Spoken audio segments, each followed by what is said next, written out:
So today we'll be discussing secondary TB. Yesterday we finished all the way up to rank complex, which was the end of primary progressive TB or primary TB in general. If you are providing treatment at the end or somewhere in between around the time when patient is starting to show some symptoms, or they are having what you call severe cough before it reaches all the way up to rank complex, if you're able to stop it through treatment and all, fibrosis will not occur. Okay, extensive fibrosis will not occur. You will be able to regenerate it to some extent. There will be scarring, but not as such. Okay, uh, if you are not able to treat, that is also when secondary TB occurs. Secondary TB is, see, secondary TB, when we talk about it, I told you there are two main ways through which you can get secondary TB. One is reinfection. This happens in 5% of patients. All right. So I told you 90% of patients who have initial contraction of TB, they get healed as such, right? There'll be a small scar formation and they are healed. Rest 5% will become primary progressive. So primary progressive TB, okay, primary progressive TB. The other 5%, they will develop secondary TB.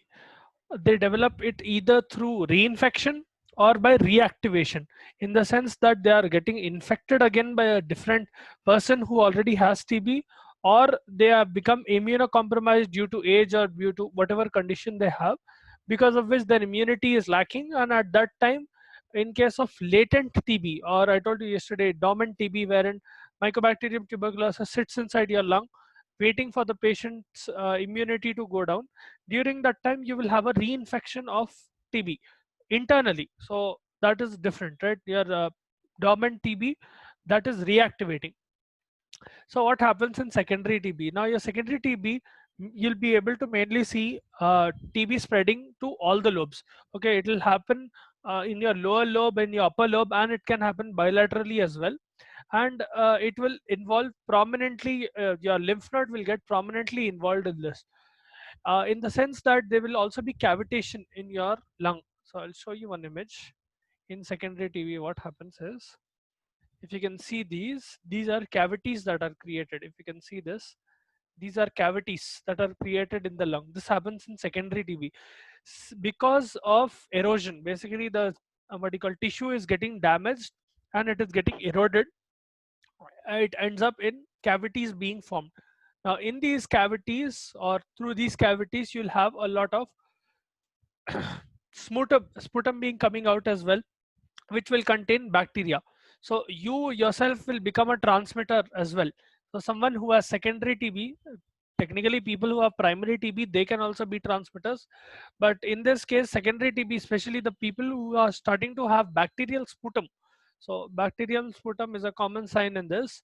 Because of erosion, what will happen is, bacterial sputum, basically sputum is generated, but because bacteria is present there, they will inhabit in that sputum, and whenever you're coughing it out, small particles of that sputum including bacteria will come out, right? In case you are what do you call, coming across a person who is not infected, you can infect that person, right?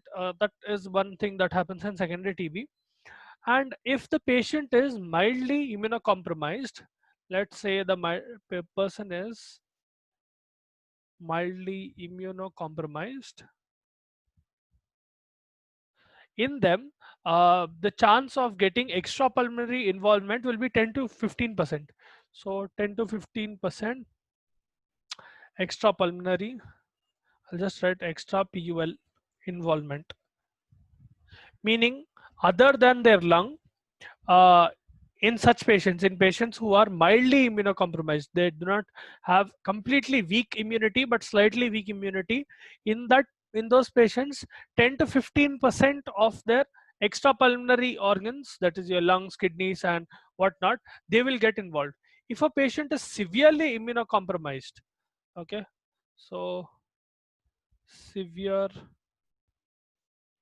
immune deficiency, in them greater than 50% of extrapulmonary involvement.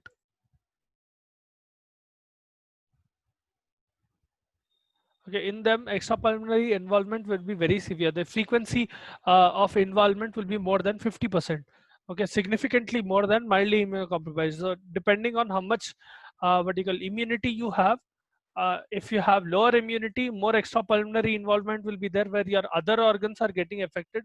I told you yesterday, what happens is from your lung, this fellow, okay, the Mycobacterium tuberculosis will start traveling to your nearby lymph node through your lymphatic vessel. It will go all the way to your systemic circulation. From your systemic circulation, hold on, let's suppose it is entering your systemic circulation. In your systemic circulation, it gets access to other organs. So it will start moving all around. It will go to your kidneys, it will go to your liver. Your liver is not supposed to be like that. Yeah. Yeah, it will go to your liver, it will go to your brain, it will go to your meninges, everywhere. And it will start forming small millet-like structures. Okay. These millet-like structures will start appearing on the surface of the affected organ. This will be extrapulmonary symptom, okay, because it is outside the lung, extrapulmonary, that is why. And these millet like structures at one point of time will start causing damage to that other organ. These are called this condition is basically called extrapulmonary or sorry, miliary TB, extrapulmonary or miliary TB. Yeah, it is a type of extrapulmonary TB. In this case, you will see millets all around, so you will see it in other organs as well. So if I take a kidney, you'll be able to see millet-like structures on your kidney as well. You'll be able to see them on your meninges, fallopian tubules. Now you will have different condition based on what is being affected. For example, if vertebra, okay, if the vertebra are getting affected, then it will be Pott's disease.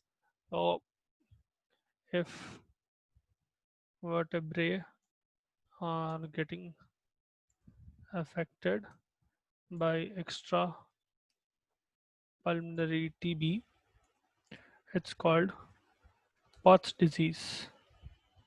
Okay, you have several like this. If what do you call, your fallopian tubules get affected, it is called salpingitis, and so on and so forth. There are several things.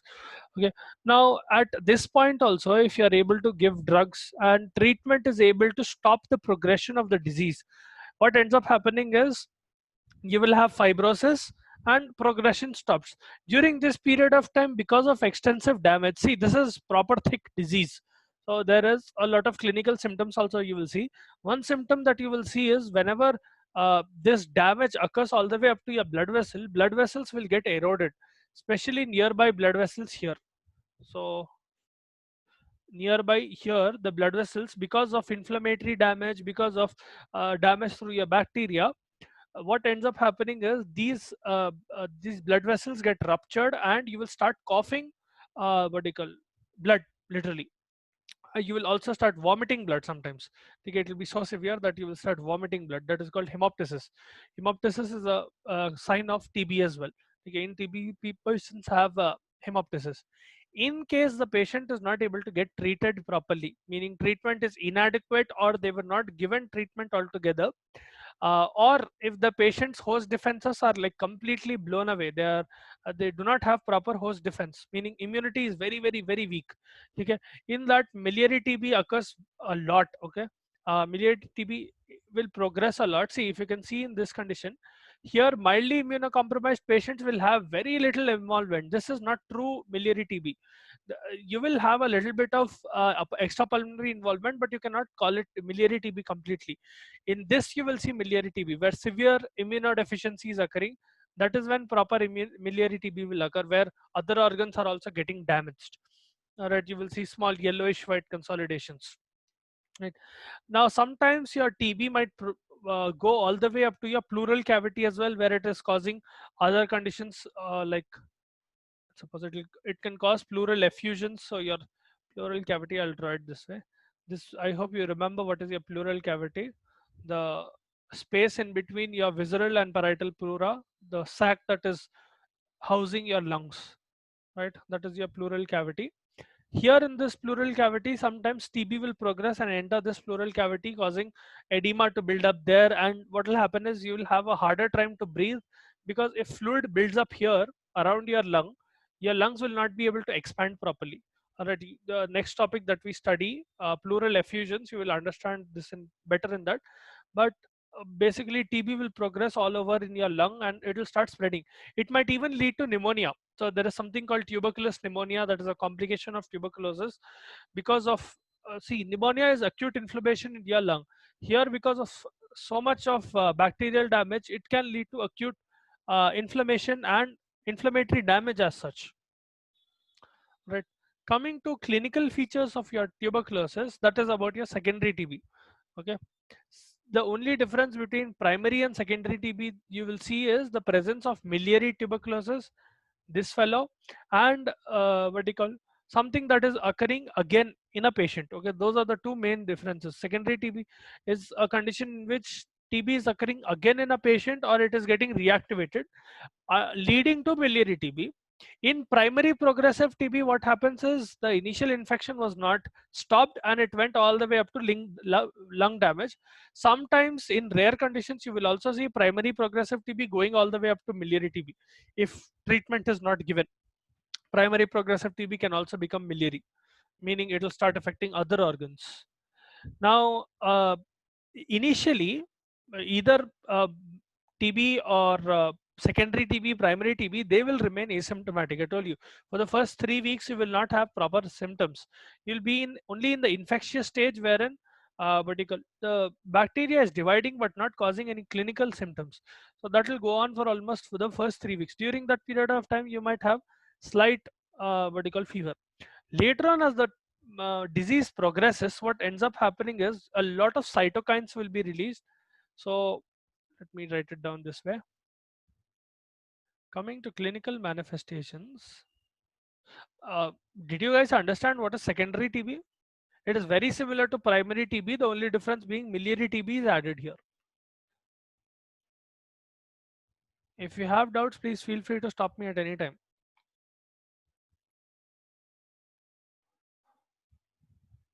No doubts? Secondary TB, what is secondary TB and what is happening in that?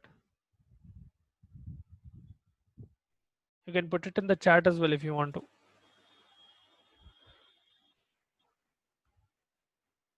Okay. So coming to clinical features or clinical manifestations of TB, asymptomatic for the first 3 weeks. All right, because it is an infectious stage rather than diseased stage. After this, what happens is once it progresses to a point where it is starting to involve your lymph vessel and local infection is spreading, cytokines will be released. A lot of cytokines will be released, especially TNF alpha and interleukin 1. That they will start showing manifestation. So cytokine release by macrophages. So your cytokines here will include TNF alpha and interleukin 1. There are other cytokines as well that are released. All of these will cause malaise and basically release causing, they will call malaise. Malaise is basically unease, right? They will not feel well. Patient will not feel well. Anorexia, patient will not eat. Weight loss. See, because of excessive cytokine, what happens is cytokines will suppress your appetite.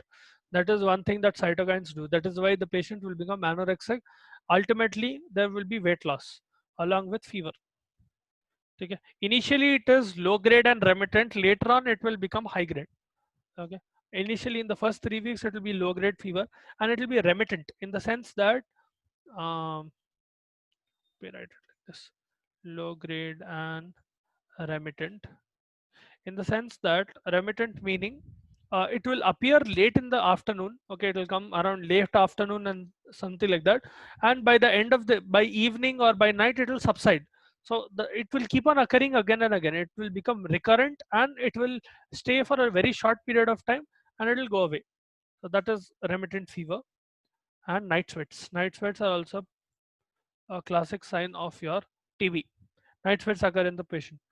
As the disease progresses, what will happen is your sputum, as disease progresses, sputum becomes, or sputum turns from mucoid to purulent.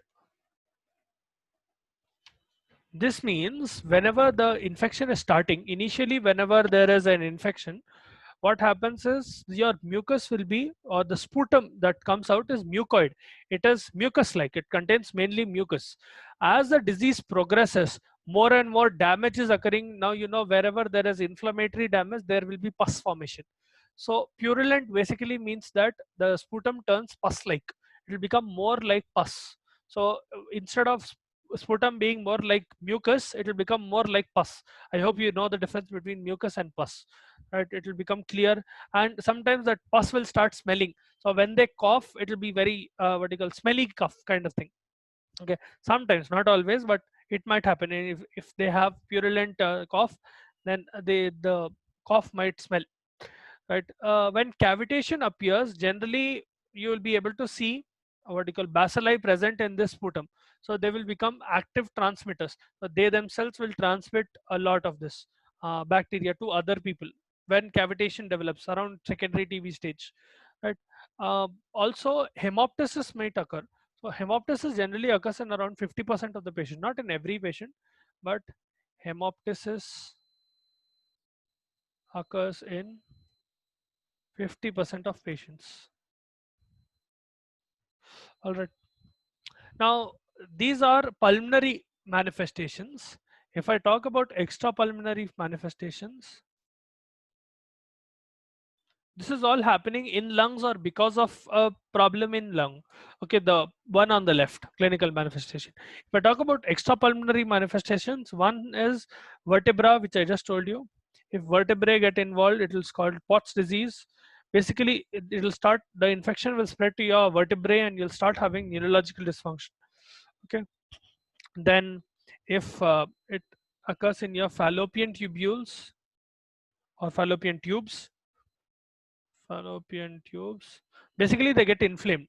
So fallopian tube inflammation, this is called tuberculous salpingitis.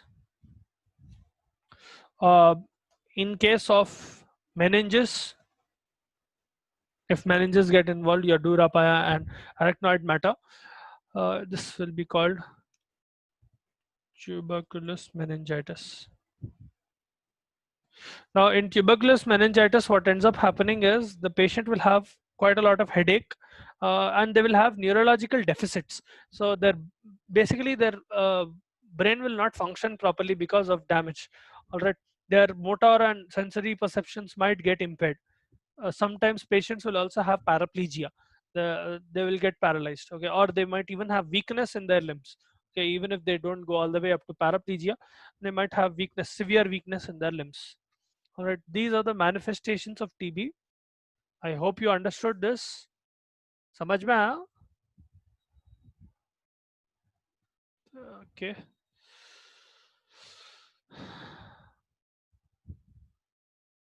Yes, okay. ठीक है. Well, move on to another small topic that you have, pleural effusion. That concludes your tuberculosis.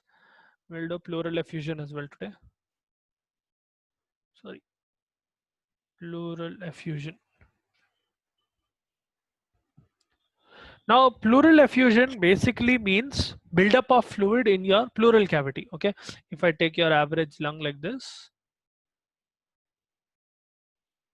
okay, you know your lung is surrounded by a fluid filled sac kind of structure.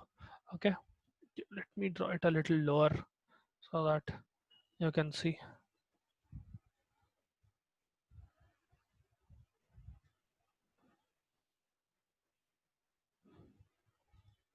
Here on the inner side, you will have something like this. It is sticking to it. Okay, I'm just drawing it so that you can see what is the difference between here. This blue layer is supposed to be stuck to the lung. Okay, I'm drawing so that you can clearly see the difference. वहां पर एक layer है, and that will be your visceral pleura, and this will be your parietal pleura. Okay, the pink one is your parietal pleura. This is your visceral pleura. In between them will be fluid. Okay, normally a little bit of fluid, around 2-3 tablespoons of fluid will be present, spread all around your lungs, acting as a protective cover against, for your lung in case of any damage or anything. It will also allow your lung, it will act as a cushion for your lung whenever it is expanding, and it will help your lung in contraction. Now in pleural effusion, what happens is a lot of fluid is building up here, right? So in pleural effusion literally means a lot of fluid buildup in your pleural cavity. That is pleural effusion. All right. It can be both inflammatory or non-inflammatory, meaning it can be due to an inflammatory condition or it can be due to a non-inflammatory condition. Okay. So you have two types, that is inflammatory and non-inflammatory. Right. Now, first coming to inflammatory pleural effusions, these are mainly because of some infection, mostly. It does happen sometimes without the presence of an infection, but most of the time this is associated with one or the other form of infection. Now, inflammatory pleural effusions will themselves be what do you call, classified into three types. Okay, so you have, let me draw it this way. Hmm. So the first one being serous fibrinous and serofibrinous effusion or pleuritis. Pleuritis is basically inflammation of your pleura. Okay, it's also called pleurisy. So pleuritis or pleurisy. Okay. Please be careful. Pleuritis, pleurisy, it specifically refers to an inflammatory lesion, inflammation of your pleura. That is why you have pleural effusion. Pleural effusion can also be non-inflammatory, where it is not happening because of inflammation, but because of some other condition. Okay, pleurisy specifically refers to an inflammatory kind of pleural effusion. Now, in this, what happens is you have acute pleural effusion specifically due to it can develop from tuberculosis, or it can develop from pulmonary infarcts, or it can develop from lung abscesses. Lung abscesses are local areas of necrosis. So if there is necrosis in your lung in one particular spot or something like that, then it can cause this type of serous. Basically means it is serous like, so it will be clear fluid. Fibrinous means that that fluid will have fibrin in it. Okay, that is the difference between serous and fibrinous. Serofibrinous means it will be clear plus it will have fibrin in it. It will be a thick fluid. So the pleura, the pleural cavity will be filled up with a particular type of fluid in inflammatory. Based on that, you are dividing this. So in the first type, you either have serous fibrinous or serofibrinous kind of vertical fluid that is building up in your lung.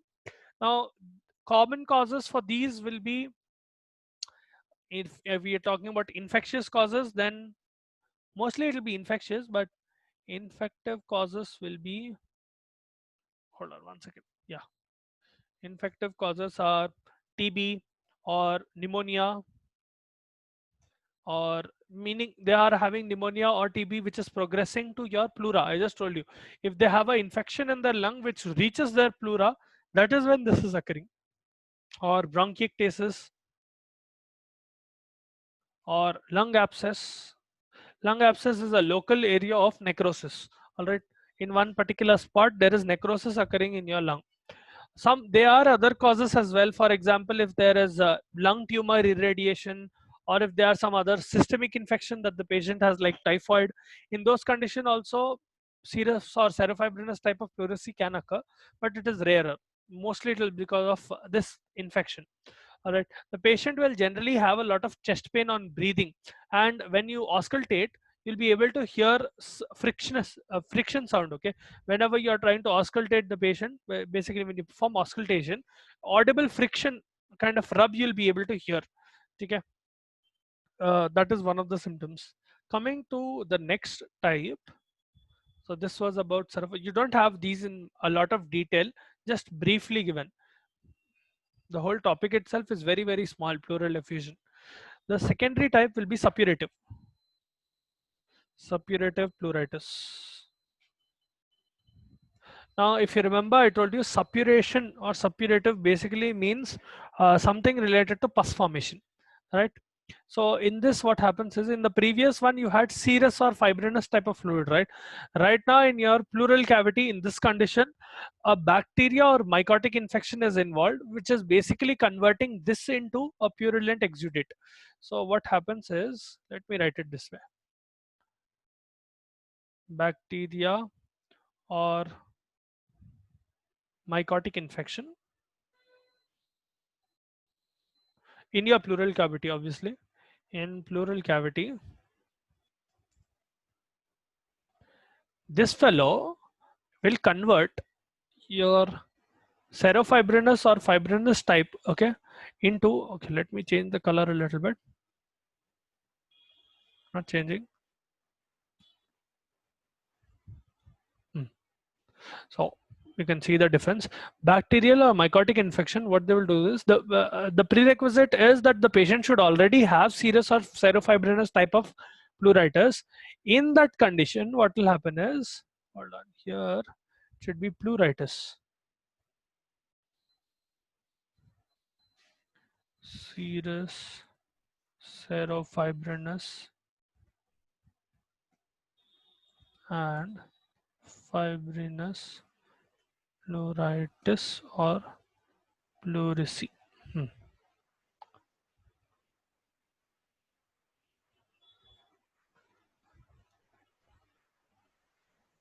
Okay. This is being converted into a purulent exudate, meaning the end product or the exudate that you get will be pus containing. Purulent exudate.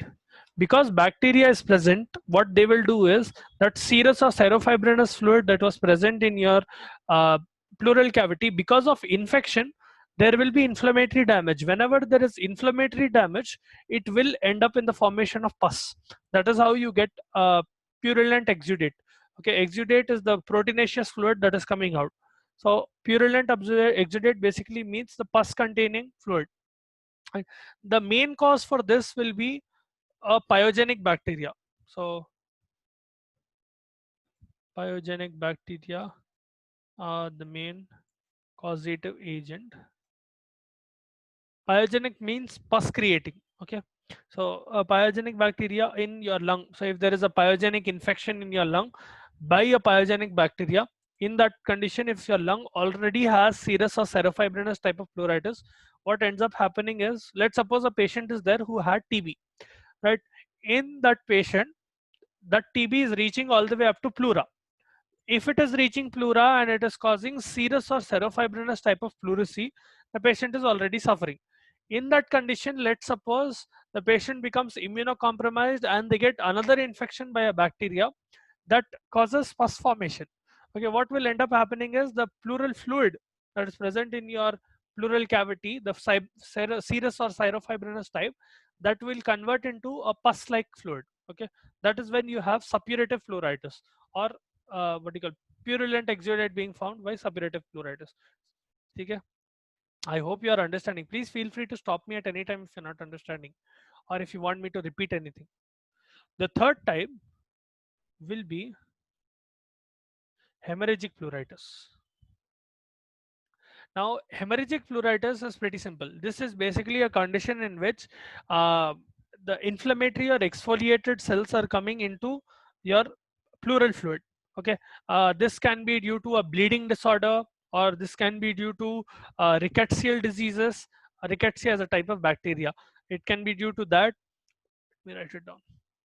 It can be due to rickettsial infections, or it can be due to bleeding disorders, or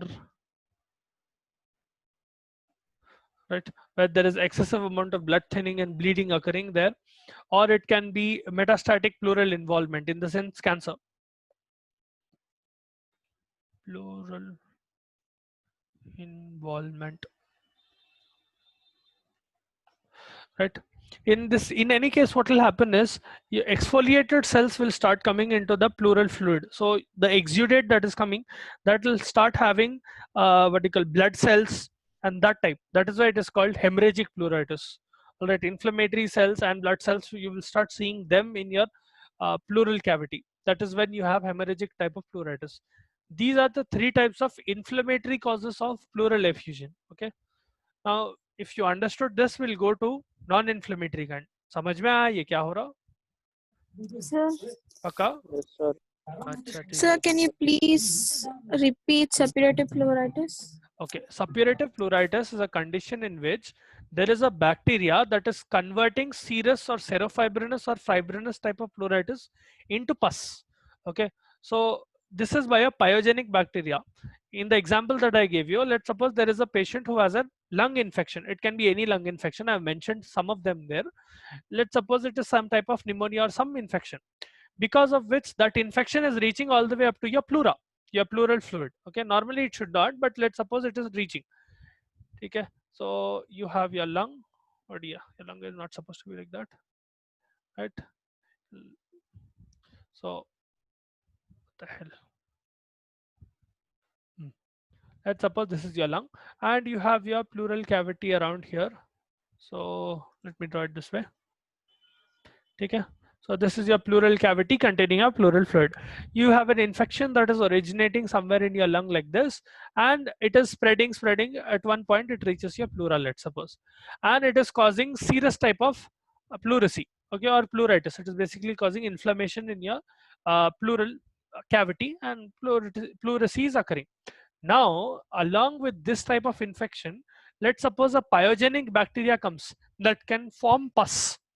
What will happen is, this bacteria, when it reaches this pleural cavity, it will convert the serous fluid into pus like fluid. So your serous fluid will start looking like pus. Okay, if you take a needle and generally pleural effusions को कैसा treat करते हैं, at least emergency treatment is you stick a needle inside the patient's what do you call posterior end, and you try to drain the fluid, sometimes anterior end as well, but mostly you do it through the posterior end. You basically stick a needle and try to drain some of the fluid. What happens is, if a lot of fluid builds up in this pleural cavity, you will not be able to breathe properly because there's a lot of pressure coming on your lung. It will not be able to expand properly. So whenever you inhale, you'll not be able to inhale properly. So if you remove that pus, if you remove that fluid, if the patient has a pyogenic bacteria, you'll be able to see the fluid is pus-like. Okay, that is purulent exudate. That is because of a bacterial or mycotic infection, which is of the pyogenic nature. That will be suppurative pleuritis. Okay, I hope that answers your doubt. समझ में आया? Thank you, sir. Okay. Now coming to non-inflammatory cause. Sometimes non-inflammatory causes can also lead to pleurisy.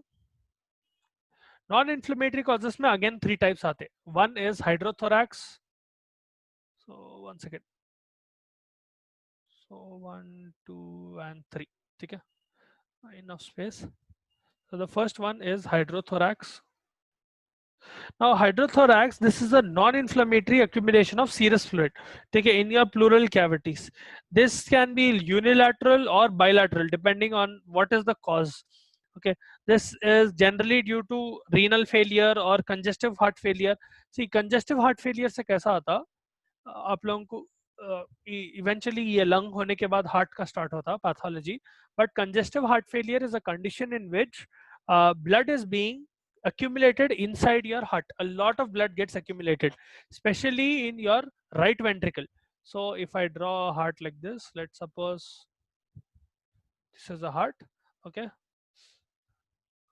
now if I take, this is the right atrium, right ventricle, left atrium, left ventricle. Okay, this is supposed to be a little bit larger.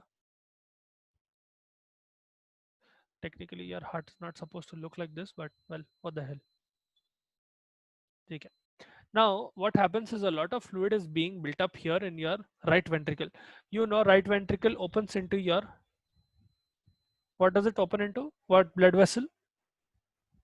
यहाँ पर इसको क्या बोलते हैं? Here is your aorta. What is this that goes to your lung? Let me say lung is like this. From here blood is coming oxygenated your left atrium. Left atrium say it is going to your body,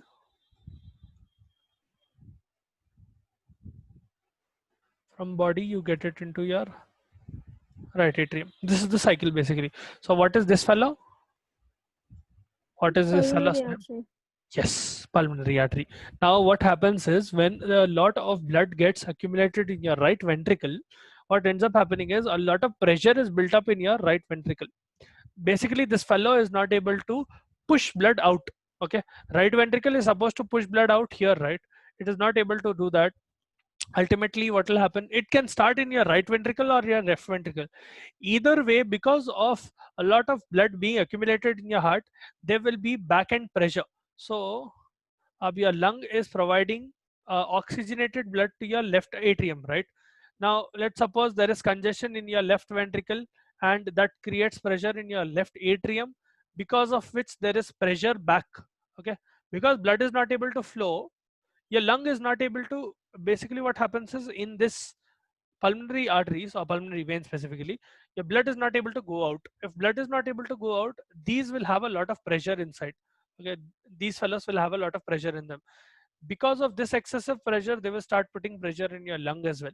Whenever there is a lot of pressure in the lung, what ends up happening is fluid starts moving out of your lung and it will enter your pleural cavity. That is when, because of congestive heart failure, you'll start having pleural effusions. It can also happen in renal failure. It can happen in cirrhosis of liver, or let's suppose there is pulmonary edema, or primary or secondary tumors of the lung.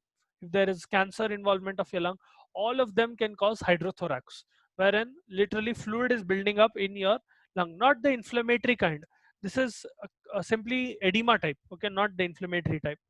Okay, so it will mostly be serous and it will be pretty thick proteinaceous kind of fluid. All right, that is hydrothorax. Coming to the next one,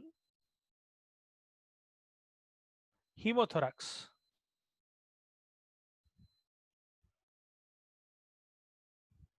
Okay, hemothorax is basically accumulation of blood in your pleural cavity. This is generally due to some kind of chest trauma. Okay, या तो thoracic viscera में rupture हुआ या aortic aneurysm हुआ. Because of any reason, blood starts filling up into your pleural cavity. That is when you get hemothorax, literally blood filling up in your pleural cavity. Then the last type is chylothorax. Okay, in this hydrothorax, water is building up, specifically edema is happening.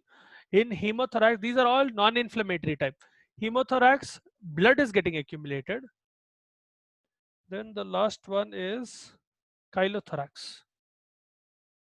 Chylothorax is the condition in which a milky white fluid gets accumulated in your pleural cavity. This generally happens when your thoracic duct, one main lymphatic duct, that is your thoracic duct, that ruptures basically because of some trauma or because of some obstruction in the duct. What happens is lymph starts moving out and it will leave out a milky kind of fluid into your pleural cavity.